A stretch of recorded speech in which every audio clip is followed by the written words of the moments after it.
Have you ever sat down and realized how many times you've stunted your own potential? I'm guilty of it too.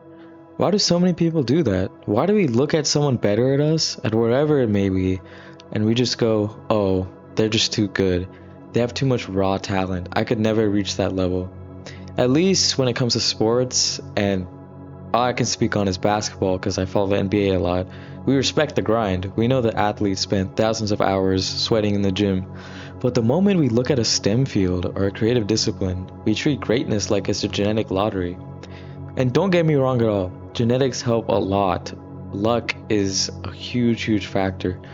But really be honest with yourself. The fact of the matter is, they didn't win the full lottery. Most of the time, they just worked harder than you. But you don't want to admit that because admitting it means you are the one holding yourself back. Instead of looking at someone who's perfected a craft and asking, why not me? Your brain defaults to protecting your pride. I'm just not good enough. It's so hard to start things. I mean, think about like every single time you've tried to start a new hobby or something. The moment you try something new, your brain screams, oh, I suck at this. But so what? You're supposed to suck at the beginning. But even when we're not at the beginning, sometimes we still don't feel like starting. You're supposed to practice your guitar for 4 days this week. Some days you just don't feel like doing it. Or, a more better example is an experienced lifter not feeling like going to the gym for one morning. But because we live day to day terrified of that feeling, we live empty lives. We keep stunting our potential to stay comfortable. What these people, and a lot of us, including me, I'm guilty, is missing is this fire that should be in your heart. The truth is, the only thing you need to be great is delusion. You need a delusional belief that you can be the best.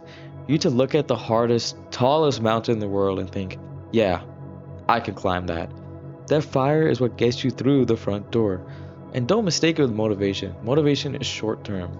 This fire should be there all the time. It doesn't have to be strong all the time. It probably will be faint most of the time, but it has to be there.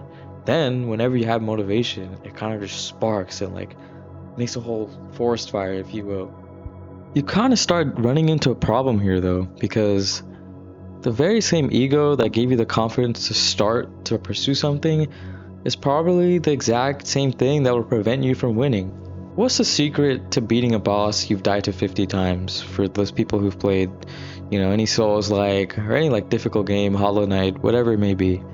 Think back to entering that flow state when you need to beat a boss you significantly struggle with. Nameless King, Sister Freed, Millennia, whoever it may be. For me, Nameless King took me so many tries. Oh my gosh. Anyways, the surface level answer is entering that flow state. But how do you enter that flow state? How do you even get good enough to perform in that flow state? The key is to give up on beating the boss. But then hearing that, someone might be confused. They're thinking that's counterintuitive. But you have to realize that in the heat of the moment, intensity isn't helpful. When you're desperate to win, you're kind of playing in the future. You aren't actually in the fight, you're just simulating what you want to happen. To enter the flow state, you have to achieve the art of letting go. You have to decide right in that moment that you're okay with dying. You need to give up the need to see a great enemy felled or whatever else. You need to forget about everything else except the most optimal movements. And you don't think about that, it just happens naturally. It's kind of the transition from doing to being. How do you get good enough to be able to deliver the proper patterns effortlessly? Once again, it's in letting go. How do you stop panic rolling into step backs like your prime James Harden? As soon as you give up on the result, the process of the fight envelops you and kind of empowers you. You fall in love with the process, analyzing patterns, determining counters, learning the movesets. You start seeing a fight and start seeing a rhythm. Shout out Tengen. The moment you truly give up on beating it is when the empty state begins. When you're desperate to win, it kind of feels like your perception of time distorts, but in the wrong direction. Everything feels faster than it actually is. You see a sword lift, your brain screams danger, and you panic roll before the swing even begins. You don't time it right. You're reacting to your fear, not the animation. But something happens when you let go. When you stop caring about the result, your brain's alarm system goes quiet. This is the perception of time slowing down, which is what I was talking about earlier. Because you aren't trying to predict the future or play in the future, you're finally able to see the present. You begin to notice the micro telegraphs, which, at least in Souls like, is exactly what you need to look at to beat a boss. The shift in a boss's weight, the way a cloak flutters before a spin, that slight twitch before a sword starts going down.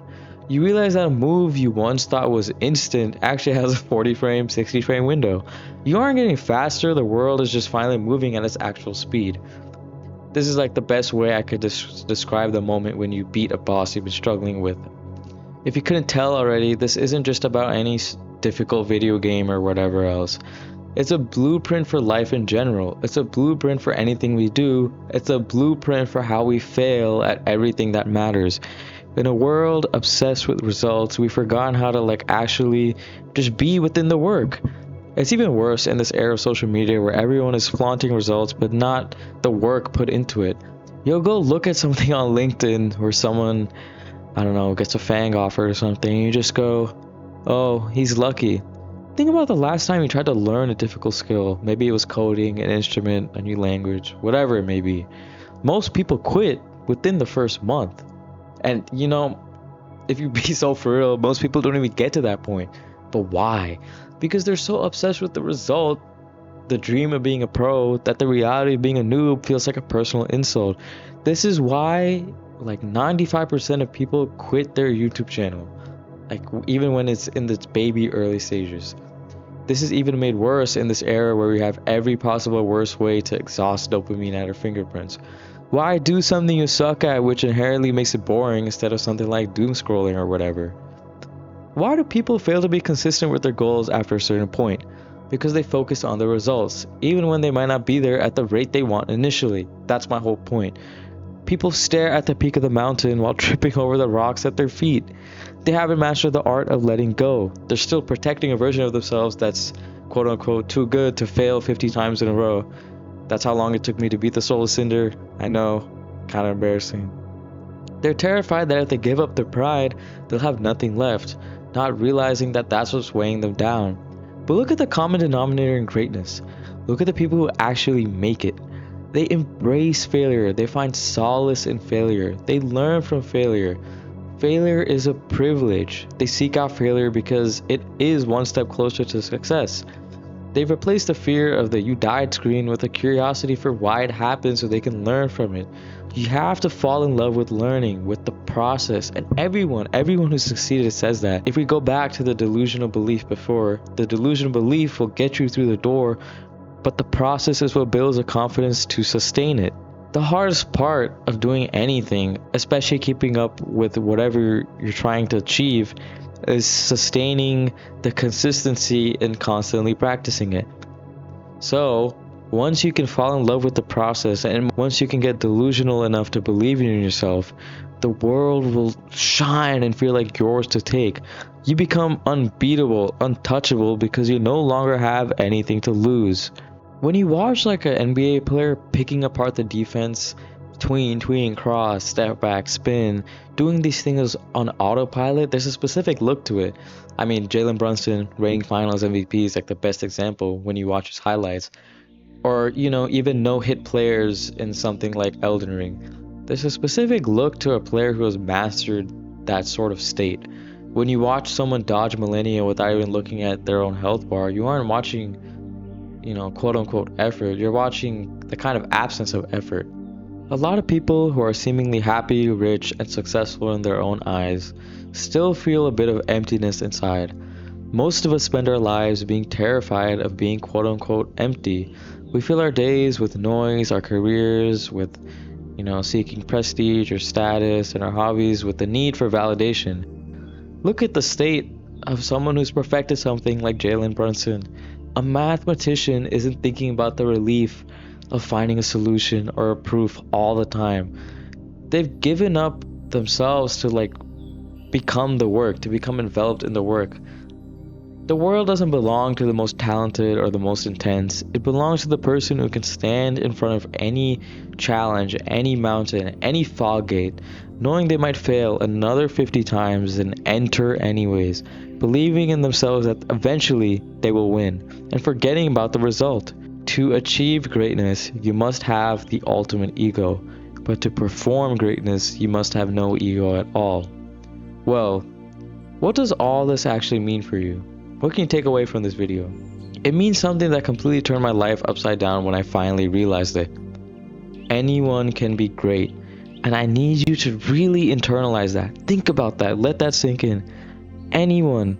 The people you look up to aren't gods, they're just humans. Greatness isn't an exclusive club reserved for people with born talent. Why not you?